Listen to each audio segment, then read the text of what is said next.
오늘 누가복음 10장에 등장하는 사마리아 비유는 실제 있었던 일은 아니고 이제 율법 교사와 예수님 간의 이 영생에 대한 논쟁과 질문과 답에 대한 이야기로 예수님께서 이제 예로 든 표현입니다.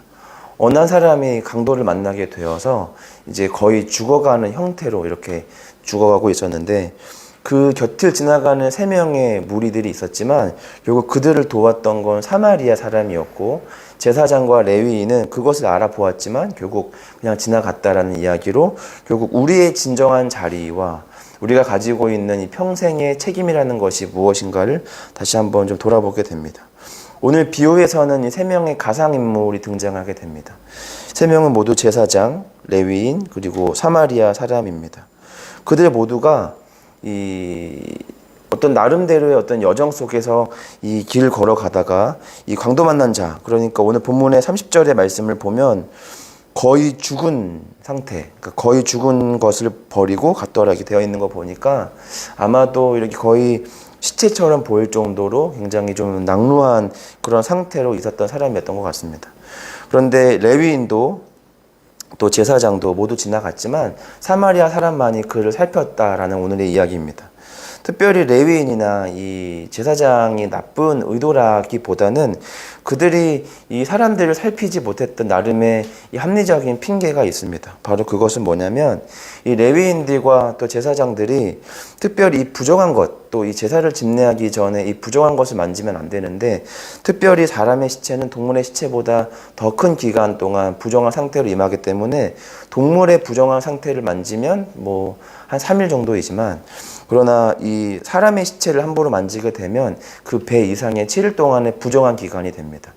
그래서 이 부정한 기간을 씻기 위해서는 우리가 속죄제를 드려야 하는데 속죄제도 뭐 자기가 드리고 싶을 때마다 아무렇게나 드릴 수 있는 것이 아니라 그 율법에서 정한 그 셋째 날과 일곱째 날을 정한 그 기한에만 하나님께 제사를 드릴 수 있기 때문에 나름대로 어떤 뭐 제사를 드려야 하는 이 레위인들 입장에서는 이 제사를 드려야 되는데 특별히 부정한 시체를 만지게 되면 자신들의 어떤 직업적인 역할에 대해서 굉장히 큰 타격을 입기 때문에 그래서 뭐 돕고 싶은 마음도 있었을지 모르겠지만 돕고 싶어도 도울 수 없는 이제 그런 상황에 이르게 된 겁니다.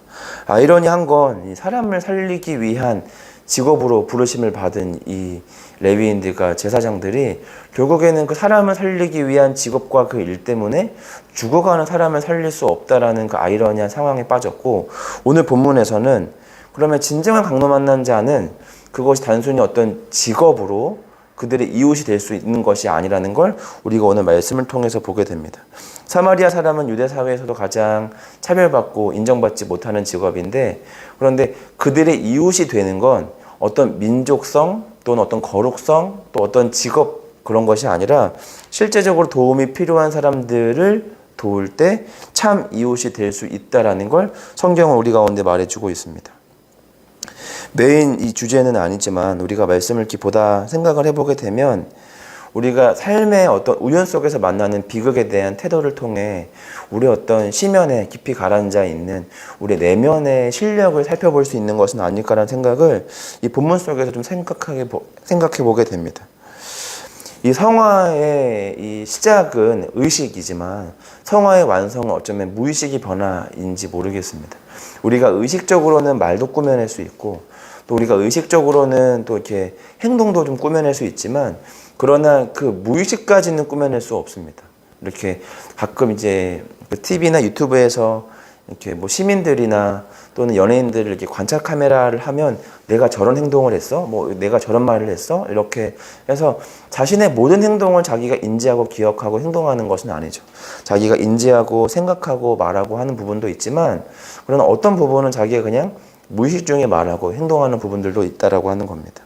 그러니까 사람은 자신의 모든 행동을 다 꾸며낼 수 없습니다. 그래서 필요한 것은 바로 뭐냐면 꾸며내는 실력이 아니라 변화되어지는 실력이라고 하는 겁니다.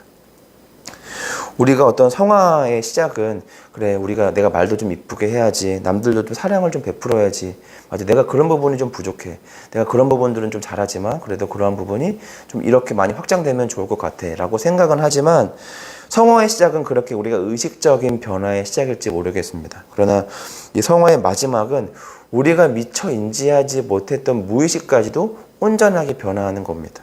그래서 이렇게 이 강도 만난 자를 만나게 되는 상황처럼 우리가 갑작스러운 어떤 문제들을 만날 때에도 하나님이 기뻐하실 만한 무의식적 행동을 할 수 있을 만한 온전한 변화가 우리 가운데 필요하다라고 하는 겁니다. 그것은 단순히 직업적 우월감이나 또 직업적 책임의식만으로는 부족합니다. 도덕적이고 윤리적인 교육만으로는 우리가 강도 맞는 자를 돕는 그 순간 갑자기 발생한 그 비극을 온전하게 대할 수 있는 것은 아닙니다. 의식은 통제가 가능하지만 무의식은 통제가 불가능합니다. 우리가 온전하게 변화해야 하는 우리의 마지막 과제는 의식뿐만이 아니라 무의식까지도 온전하게 변화되어져야 합니다. 그래서 우리가 의식하고 하는 모든 말들도 변화되어야 하지만, 우리가 인지하지 못하고 하는 말들을 했지만 그냥 그 말들 속에서 그리스도의 아름다운 영광과 아름다운 그 십자가의 복음이 드러나야 합니다. 오늘 이 세 명의 인물들이 등장했고 갑자기 그들 앞에 펼쳐진 상황 속에서 그들 나름대로 합리적인, 나름의 이성적인 판단들을 내렸는데, 그 세 명 중에 유일하게 옳은 판단을 내린 사람이 바로 누구냐면 그들이 가장 천대했던 사마리아 사람입니다. 우리가 오늘 말씀을 통해서 던져지는 가장 중요한 질문은 바로 뭐냐면, 우리의 진정한 자리는 어디여야 하는가라고 하는 겁니다. 앞서 설명드렸던 것처럼 제사장도 그렇고 레위인도 그렇고 그들 모두에게는 나름대로 그 강도 만난 자를 도울 수 없는 합리적인 이유가 있습니다. 그러니까 내가 지금 제사를 드리러 가야 되고 또 성전을 봉사하러 가야 되고 또 이 제사를 집례해야 되는데, 내가 혹시라도 이게 그냥 살아있는 사람이면 상관없지만 만약에 만졌는데 알고 봤더니 죽은 사람이면 그러면 이게 율법적으로 굉장히 부정해지는 상태고, 나는 그럼 내 일을 못하니까, 그러니까 나는 뭐 어쩔 수 없이 이 상황을 좀 외면할 수밖에 없어. 좀 그런 나름의 합리적인 이제 핑계가 이제 그들 안에 있었을지 모르겠습니다. 우리가 이러한 상황 속에 놓일 때가 종종 있죠. 우리가 뭐 교회를 나오든 어떤 일을 하든 우리가 이 영혼을 구원하는 일과 우리가 세상 속에서 우리 가운데 맡겨진 이 책임의 일을 다하는 이 양쪽에 어떤 것을 선택할 수 없는 이 무자비한 밸런스 게임에 빠질 때가 있습니다. 성경은 그럼에도 불구하고 우리 가운데 가르치는 것은 바로 뭐냐면, 진정으로 우리가 있어야 하는 자리는 바로 어떤 자리냐면 직업적인 어떤 자리가 아니라 영혼을 구원하는 자리에 우리가 있어야 한다라고 하는 겁니다. 율법은 굉장히 중요합니다. 그러나 그 율법의 준수가 영혼을 구원하는 것보다 우선될 수 없다라는 걸 성경은 늘 우리 가운데 말해주고 있습니다. 그래서 다윗이 도망할 때에도 그 제사장들만 먹을 수 있는 그 떡을 먹었던 사건이나, 또 안식일에 배가 고파 그 보리미를 이렇게 말아 먹었던, 까먹었던 제자들을 예수님께서 책망하지 않으셨던 것처럼, 율법을 준수하는 것은 너무나도 중요하고 율법은 지켜져야 하지만, 그러나 그것이 영혼을 구원하는 것과 동일하게 이렇게 주어지면 어떤 순간도 하나님이 율법을 준수하는 걸 우선히 잡은 적이 없습니다. 예수님은 늘 배고프고 아프고 소외되고 죽어가는 이들을 늘 먼저 살폈다라고 하는 겁니다. 오늘 그들이 어쩌면 급하게 집례해야 하는 제사가 그들 눈앞에 있었을 수도 있고, 시간이 늦어서 또 빨리 제사장의 역할들을 하러 성전을 향해야 하는 그들의 어떤 중요한 책임적 의식이 있었는지 모르겠습니다. 그러나 하나님이 기뻐하시는 건 제사장의 역할을 다 하는 것보다 당장 내 옆에서 죽어가는 강도 만난 자를 먼저 도와주는 것. 비록 이 율법이 이 시체를 만지는 것을 부정하다고 여겼지만, 그 부정함을 뛰어넘어 한 영혼을 살리려는 각오를 하는 것이 사실은 더 중요하다라는 걸 오늘 우리 가운데 성경은 말해주고 있습니다. 규칙보다 중요한 게 바로 영혼을 구원하는 것이고, 규칙보다 중요한 것이 바로 우리라고 하는 겁니다. 이것을 설명할 수 있는 한 문장은 결국 그래서 신이 인간이 되었다라고 하는 겁니다. 규칙은 너무 중요하죠. 규칙은 공동체를 만들어가고 조직을 구성하는 데 너무나도 중요하지만, 그러나 그 규칙 때문에 죽어가는 영혼들을 살필 수가 없다면 사실 그 규칙은 악한 것입니다. 악한 것과 선한 것에 대한 기준을 참으로 정하기가 어렵습니다. 죄와 죄가 아닌 것. 이걸 정하기가 어렵지만 그러나 가장 단순하게 이것을 함으로 영원히 구원받느냐 영원히 구원받지 못하느냐라는 이 중요한 질문 기준점 하나 던져봤을 때 거기 답을 내릴 수 있다면 우리는 조금 더 답을 쉽게 내릴 수 있을 것 같습니다. 오늘 본문에는 3명의 인물들이 등장합니다. 각자가 가고 있던 길은 분명 달랐을 겁니다. 사마리아 사람도 강도 만난 자를 도우러 가는 것은 아니었습니다. 각자 모두가 나름대로 향하던 방향이 있고 목적했던 목적지가 있습니다. 그러나 그럼에도 불구하고 하나님이 우리를 부르시는 자리는 다를 수 있다고 하는 겁니다. 3명의 모든 인물들이 어딘가로 급히 향합니다. 성경은 그걸 말하고 있지 않지만 그러나 중요한 건 바로 뭐냐면 성경이 반드시 우리가 그럼에도 불구하고 우리가 목적했던 자리가 있음에도 불구하고 반드시 우리가 지켜야 하는 자리를 바로 어떤 자리라고 말하고 있냐면 죽어가는 사람들을 살리는 그 자리에 우리가 있어야 한다라고 하는 겁니다. 그것은 민족을 떠나서 직업을 떠나서 어떤 급한 욕망을 떠나서 반드시 우리가 그 자리를 지켜야 한다라고 하는 겁니다. 이 빅토르 프랭클이라고 하는 그 나치 수용소에서 이 인류애를 피워냈던 이 사람의 이야기를 우리가 한 번씩 들어봤을지 모르겠습니다. 심리학자로도 유명했던 이 빅토르 프랭클은 자기가 가지고 있는 이 지식을 이 극한의 상황이 나치 수용소에서 잘 사용했다는 것을 우리는 잘 알고 있죠. 그래서 제가 지금 그 치료법은 정확하게 기억이 안 나지만 어떤 테라피였는데 이 빅토르 프랭클은 이 정신적으로 굉장히 큰 압박과 우울과 또 자살에 대한 여러 가지 충동을 받고 있는 극한의 상황 속에서 그가 갖고 있는 이 심리학이라고 하는 이 기술을 통해서 많은 사람들이 정신적으로 무너지지 않고 삶에 대한 희망을 이어가도록 정신적인 지지를 한 것으로 유명했고 그가 나치 수용소에서 겪었던 이 여러 가지 상황과 사건을 잘 기억했고 그것을 이 나치 수용소에서 풀림으로 어떤 학문과 치료법으로 하나를 개발해서 이제 그것을 굉장히 이제 유명해진 것으로 이제 유명합니다. 하나님이 우리 가운데 허락하신 것들은 각자 다양하죠. 뭐 심리학일 수도 있고 또 신학일 수도 있고 또 나름의 어떤 경영학일 수도 있고 또 하나님이 우리 가운데 허락한 거 단순히 뭐 지식뿐만 아니라 물질일 수도 있고 또 어떤 친교의 능력일 수도 있고 하나님 우리 가운데 허락하신 건 다양한 은사와 재능들이 우리 가운데 있습니다. 그것이 다 다르지만 그것을 사용해야 하는 목적은 모두가 동일합니다. 영혼을 구원하는 것입니다. 심리학이든 신학이든 과학이든 뭐 어떤 돈을 버는 사람이든 또 뭐 어떤 뭐 공연을 하는 사람이든 가지고 있는 것 또 하나님이 허락하신 재능들은 다 다르지만 그것을 사용해야 하는 방향은 오롯이 하나입니다. 그리스도의 영광을 드러내고 죽어가는 영혼을 살리는 것. 내가 가지고 있는 것이 크든 작든 미약하든 대단하든 보잘것 없든 상관없이 지금 내 앞에 만난 강도 만난 자를 도와야 합니다. 오늘 사마리아 사람이 그렇습니다. 사마리아 사람이 얼마나 그가 가지고 있던 돈이 얼마나 컸는지 잘 모르겠습니다. 그러나 오늘 그가 여행하는 중에 그를 살피고 돌보는데 돈이 충분하지 못했습니다. 그래서 뭘 약속하냐면 다시 돌아와서 갚아줄 것이니까 이 사람을 온전히 치료해 줄 것을 그 주막 주인에게 부탁하게 되는 걸 우리는 보게 됩니다. 우리는 내가 조금 더 많은 시간을 갖게 되면 우리가 물질이 좀 많으면 우리가 조금 더 뭐 하면 제가 그때 그거 하겠습니다라고 말하죠. 그러나 우리가 알고 있는 것처럼 1,000원 헌금 못하는 사람이 10,000원 헌금할 수가 없습니다. 10,000원 헌금하는데 손을 바들바들 떠는 사람이 나중에 돈이 더 많아지면 하나님께 드리겠다 그렇게 못하는 거죠.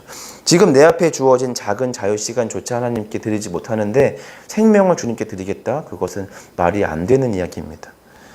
우리 앞에 지금 놓인 한 영혼을 내가 가지고 있는 작은 은사로 살피거나 섬기지 못하는데 우리가 주님을 섬길 수 있을 거라는 착각은 사실은 지금 하고 싶지 않은 거에 대한 핑계일지 모르겠습니다. 우리는 오늘 말씀을 좀 깊이 잘 생각해보고 묵상해 보셨으면 좋겠습니다. 오늘 다양한 직업들을 가지고 있고 많은 것들을 배웠지만 사실 이 강도 만난 자를 도운 건 어쩌면 유대사회에서 가장 취급받지 못하는 보잘것없는 능력을 가지고 있는 사마리아 사람이라고 하는 겁니다. 누군가를 돕는 건 대단한 직업도 대단한 능력도 아니라 사실은 지금 돕는 게 가장 중요할지 모르겠습니다. 내가 지금 누군가를 도왔는데 그 도움이 사실은 큰 도움이 되지 않을 수도 있습니다. 우리 이전에 이 IMF 때 근무하기 운동을 한 것처럼 사실 내가 금 하나를 지금 이 나라에다가 바친다고 뭐 이 나라가 뭐 급격하게 뭐 바뀔 거라는 생각은 그 누구도 못 하는 거죠. 그런데 그 작은 금이 모이고 모여서 나라에는 큰 도움이 되고 있는 겁니다. 내 입장에서는 아주 보잘것없는 사소한 하나의 섬김과 희생일지 모르겠지만 하나님은 그 작은 희생을 통해서 하나님의 거룩한 나라를 이루어 가십니다. 그 이야기가 바로 오병이어 사건인 것이죠. 어린아이가 가지고 온 작은 도시락을 통해서 하나님은 수천 명의 사람들을 먹이시는 사건으로 확장시킵니다. 우리는 작은 걸 하나님께 드렸는데 하나님은 그 작은 걸 통하여 크게 역사하시고 일합니다. 우리는 여전히 바쁩니다. 우리는 여전히 우리가 어떤 자리를 향해 갑니다. 그리고 그 가운데 우리는 수많은 강도 만난 자를 스쳐서 지나갑니다. 그리고 우리는 그때마다 나름의 핑계를 댑니다. 바쁘니까, 시간이 없으니까, 나는 그거를 잘 못하니까, 나는 할 수 없으니까. 하나님은 저를 잘 아시잖아요. 그런데 하나님이 지금 우리 앞에 강도 만난 자를 만나게 하시고 발견하게 하신 건 그건 우연이 아닐지도 모르겠습니다. 사순절 우리가 40일 동안 새벽을 깨우며 말씀 앞에 우리가 하는 건 단순히 1년에 한 번 이 절기가 우리 앞에 당도해서가 아니라 다시금 십자가의 의미를 깊이 묵상하기 위함입니다.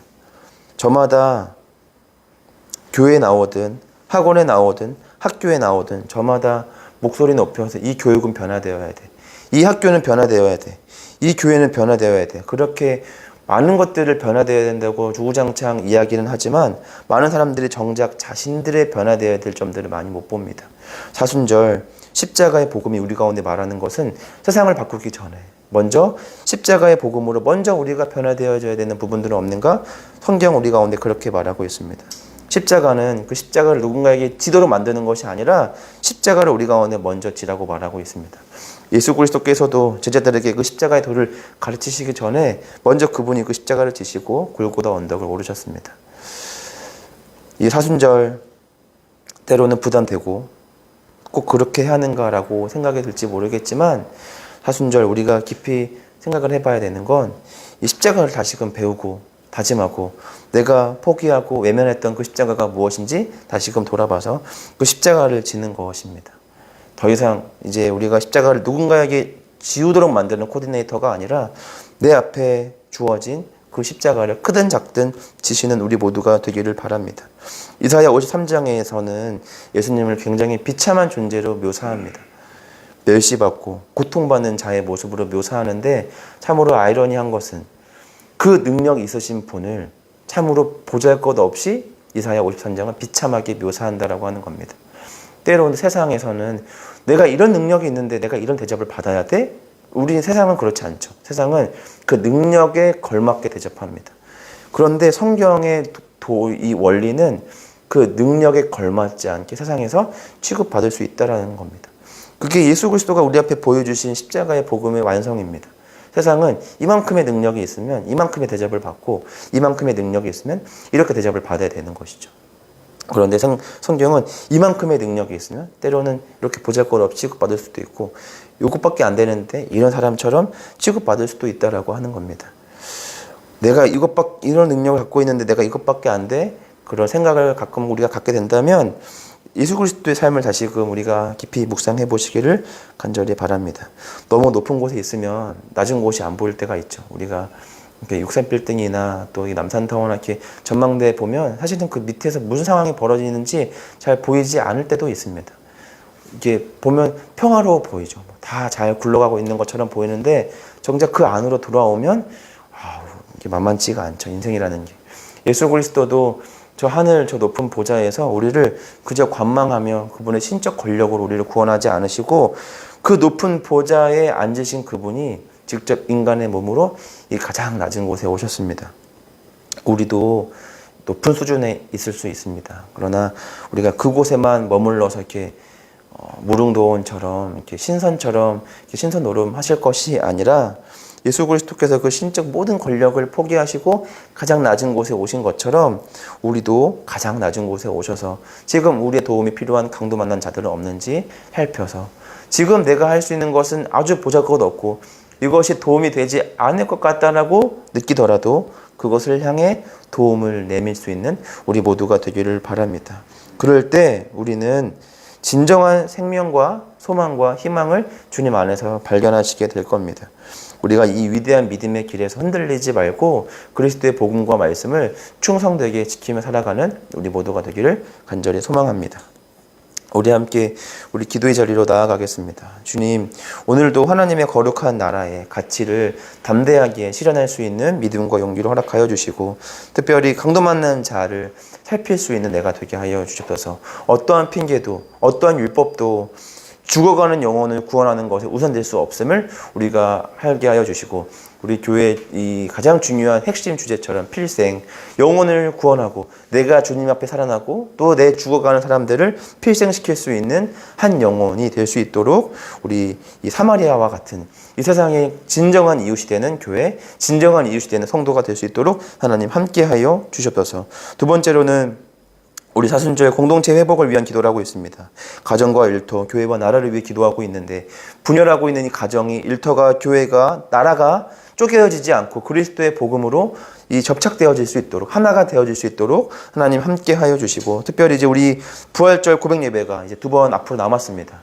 한 영혼에 대한 뜨거운 마음이 우리 가운데 회복되어지고, 전도자와 초청자 모두에게 그리스도의 마음이 회복되어져서 온전히 이 예배가 하나님의 복음 앞에 온전하게 엎드려질 수 있는 거룩한 예배 되게 하여 주시고, 100명, 1000명, 10,000명 더 많은 인원들이 하나님의 거룩한 예배 자리로 나와서 그렇게 주님을 예배할 수 있도록 먼저 우리 안에 한 영혼을 향한 뜨거운 마음들이 회복되어지게 하여 주시고, 우리가 그리스도의 복음들을 전할 때 그 복음을 듣는 자들이 그들 마음속에 끓어오르는 그리스도의 그 사랑을 온전하게 경험할 수 있도록 함께 해주시고, 특별히 그 부활절 고백 예배 때 말씀 전하신 담임 목사님 가운데 함께 하셔서 담임 목사님의 거룩한 말씀들을 통해서 그리스도의 복음이 전파되어지고 참석한 모든 사람들에게 마음의 회심이 불러일으켜질 수 있도록 함께 우리 기도했으면 좋겠습니다. 우리 주기도문 하심으로 우리 기도 자리로 나아가겠습니다. 하늘에 계신 우리 아버지, 아버지 이름을 거룩하게 하시며 아버지의 나라가 오게 하시며 아버지의 뜻이 하늘에서와 같이 땅에서도 이루어지게 하소서. 오늘 우리에게 일용할 양식을 주시고 우리가 우리에게 잘못한 사람을 용서하여 준 것 같이 우리 죄를 용서하여 주시고 우리를 시험에 빠지지 않게 하시고 악에서 구하소서. 나라와 권능과 영광이 영원히 아버지의 것입니다. 아멘.